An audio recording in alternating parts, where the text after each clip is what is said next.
Salut à toi, troisième vidéo d'une série consacrée à la mort. Et aujourd'hui on va répondre à la question, peut-on sentir la mort venir? Et peut-on la prévoir?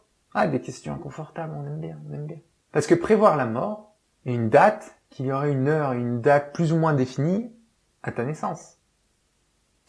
Eh bien, c'est ce que les séances yogiques ont l'air de dire. Mais tu vas voir, cette notion-là, elle n'est pas monolithique, elle est très complexe et nuancée. Quand ils évaluent une date de fin de vie, pour eux, ça signifie c'est ta date de mort naturelle. Très très important comme notion. Parce que si tu te prends un bus, tu ricoches, tu te prends un train, puis tu tombes dans la rivière et tu te noies, il y a des morts accidentelles qui peuvent être naturelles, mais là on rentre dans le compliqué. Globalement, pour premier point, la mort qu'ils évaluent, c'est la mort naturelle quand tu as épuisé tes ressources et ton énergie. C'est-à-dire le temps pour lequel est prévue cette machine biologique qui t'a été livrée. On verra dans une prochaine vidéo comment repousser cette limite. Parce qu'ils expliquent ça aussi. Parce que la repousser dans l'autre sens, la raccourcir, ça on sait faire. Tu bois, tu manges fast-food, tu fumes 3 clopes par jour, et tu lèves pas ton cul du canapé, ça devrait suffire à couper ça en deux. Mais à l'éloigner, à le rallonger sereinement, en bonne santé, ça c'est compliqué. Et petite parenthèse, dans nos pays, on se vante souvent d'augmenter encore notre espérance de vie, mais en réalité, l'espérance de vie en bonne santé, elle augmente pas, je crois même qu'elle diminue. Parce que d'arriver à faire subsister des fossiles et des gens complètement fracassés, qui n'ont plus de système, qui n'ont plus de poumons fonctionnels, plus de reins fonctionnels, le cerveau à moitié fonctionnel, il n'y a plus rien qui fonctionne, c'est plus vraiment de la vie, ça, c'est de la subsistance, c'est du survivalisme assisté. Donc on peut pas considérer ça dans l'espérance de vie, je trouve que c'est un peu biaisé. Par contre, le chiffre de l'espérance de vie en bonne santé, là il est vraiment pertinent. Et je suis pas sûr que ce soit la joie en ce moment. Fermeture de parenthèse. Ne pas mourir d'une mort naturelle, apparemment, selon Sadhguru, ça représenterait à peu près 80% des gens. C'est-à-dire que 80% des gens mourraient avant la date d'expiration. Tu vois, on dit consommer avant le... Ah, et nous, on est périmés avant, tu vois. Parce qu'on s'est pas mis au frigo. C'est une métaphore. Parce qu'on finit au frigo. T'as compris? Donc cette perte d'espérance de vie, c'est à cause de l'hygiène de vie, majoritairement. Du suicide et des accidents. Donc maintenant, peut-on prédire la mort et comment pourrait-on prédire la mort? Eh bien, il faut savoir que les yogis, ceux qui travaillent dans ce sens-là, à développer certaines facultés subtiles, ont des perceptions subtiles. Et ça veut dire qu'ils ont d'autres paramètres sur l'être humain. Et ces paramètres leur permettent d'évaluer plus précisément et à plus long terme nos facultés, nos stocks d'énergie qui vont nous permettre de vivre un certain nombre d'années. Normalement. Ok? Il donne l'image que c'est un peu comme si tu vois un pommier, si tu es un expert agriculteur, tu peux te dire, ok, ce pommier a telle taille de tronc, c'est telle variété, il est malade ou il est pas malade, l'écorce c'est de cette qualité-là, il est exposé dans tel vent, dans tel milieu, le sol est acide ou pas, caillouteux ou il a beaucoup de nutriments, ses fruits sont dégueulasses ou alors ils sont vraiment pulpeux et tout. Je pense qu'il en a encore pour 30 ans, 40 ans, 10 ans, 5 ans, tu vois. Tu arrives à faire une estimation. Si tu arrives à percevoir les énergies des gens, ils sont capables de poser une estimation aussi. Ils sont pas capables de savoir, avec cette technique-là, j'insiste, si tu vas avoir une mort accidentelle. Ou te suicider. Parce que ce sera une rupture par rapport à la logique. S'il y a quelqu'un qui arrive, tu te dis, bon, bah, il en a pour 40 ans, cet arbre. Puis le lendemain, il y a un gars qui arrive avec sa tronçonneuse et qui le découpe. Ça marche pas. La Charaka Samhita, le corpus d'Ayurveda, comme ça, ici, là, il te donne une métaphore d'un chariot en bois. Si tu as un chariot en bois solide, où on peut plier, où on chaîne, ben, tu sais que tu pourras l'avoir, le faire durer une certaine durée. Si tu te mets à faire de la luge avec et à transporter des kilos de pierre, tu vas l'éreinter beaucoup plus vite, tu vas le casser, tu vas le détruire prématurément. De même, ce corps. Il y a d'autres techniques, notamment l'astrologie védique, qui permettent de poser des éléments de prédiction sur des éléments beaucoup plus, imprévisibles, comme un mec qui va couper à sa tronçonneuse.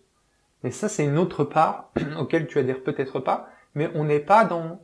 C'est un autre segment, on n'est plus dans la mécanique de biologie subtile, on est dans la mécanique céleste, et c'est assez différent.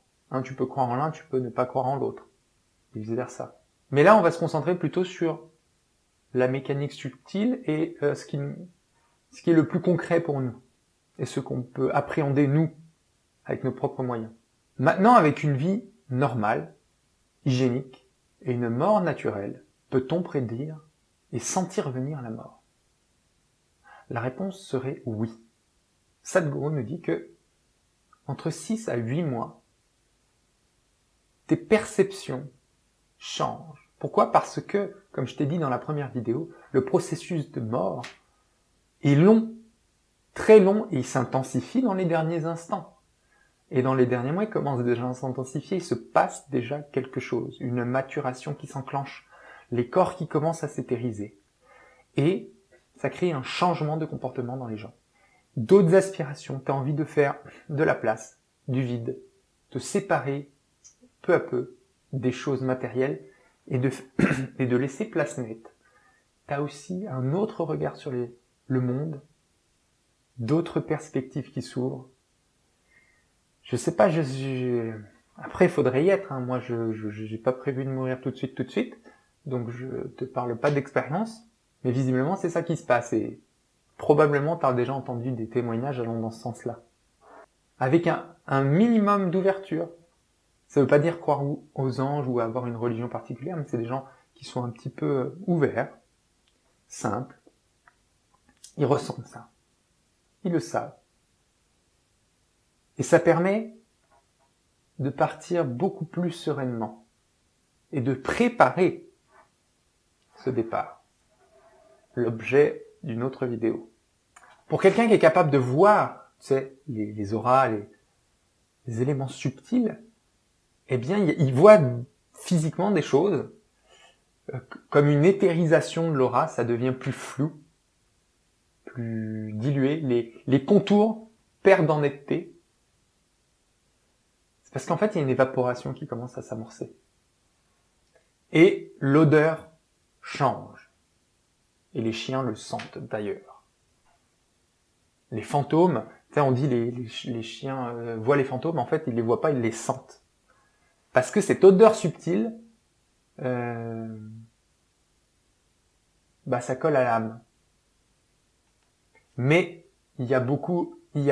c'est très facile de faire des mauvaises interprétations, donc c'est pas un truc à faire, c'est un truc à savoir. C'est bien de savoir que ça peut fonctionner comme ça, que c'est un processus, mais c'est pas un truc à chercher quand même. Surtout dans notre civilisation occidentale. Il y a des signes physiques qu'il a mentionnés. Je vais pas vous les dire parce que j'ai pas envie que ça crée de l'hypocondrie, un peu de stress inutile. Parce qu'il faut bien comprendre que dans leur point de vue à eux, aux Indiens, c'est une bénédiction de savoir quand ils vont partir. Parce que de savoir qu'ils vont partir, ils sont tellement sereins avec cette idée de la mort et c'est tellement naturel, ça se passe tellement mieux que chez nous, qu'en fait, eux, ils se disent « Ah ben chouette, je vais pouvoir partir le plus proprement, le plus spirituellement possible. Je vais aller dans telle ville, je vais faire cette chose, je vais finir ce que j'ai à faire, je vais prier de telle manière, je vais préparer mon corps énergétiquement, je vais faire tel rituel, telle offrande. » Ils déménagent dans des villes. Kashi, ils veulent aller mourir à Kashi, plein de gens, parce qu'ils pensent que ça va les élever. Il y a des processus à faire, on en parlera dans une autre vidéo. Mais pour eux, c'est vraiment une bénédiction. Pour nous, ce serait l'angoisse totale, pour la plupart d'entre nous. Et ça, c'est un vrai problème. Et c'est vraiment la chose à prioriser. C'est pour ça que je ne vais pas donner les éléments et les signes qu'il y a aussi dans le livre des morts tibétains. Ils en donnent aussi plein, qui sont curieux d'ailleurs.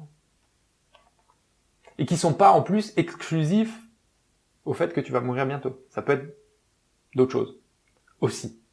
Nous, toute cette perspective et ce stress qui pourrait en générer, ça montre bien quel travail on doit faire pour accepter cette chose on ne peut plus naturelle qui va nous advenir, qu'on va laisser ce corps physique. Et, le plus douloureux, cette personnalité.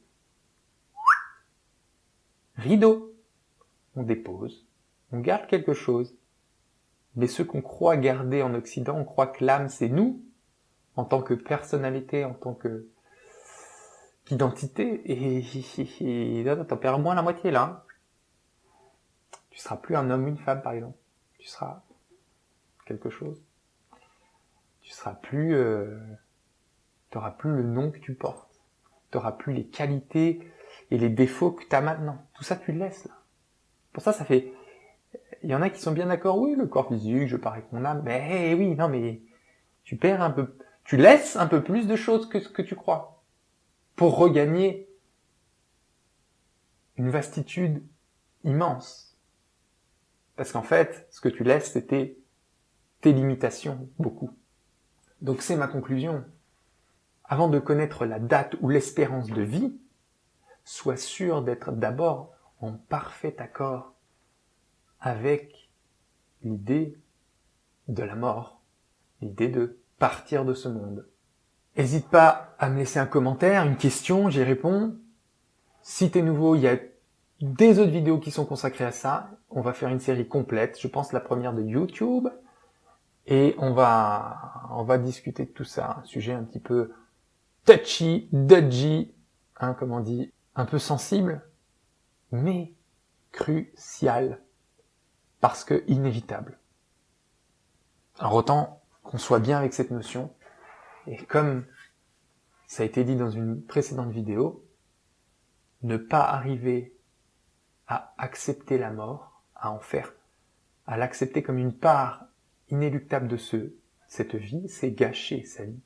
N'hésite pas à t'abonner, à liker, et puis on se revoit bientôt dans une semaine pour le volet suivant. Ciao.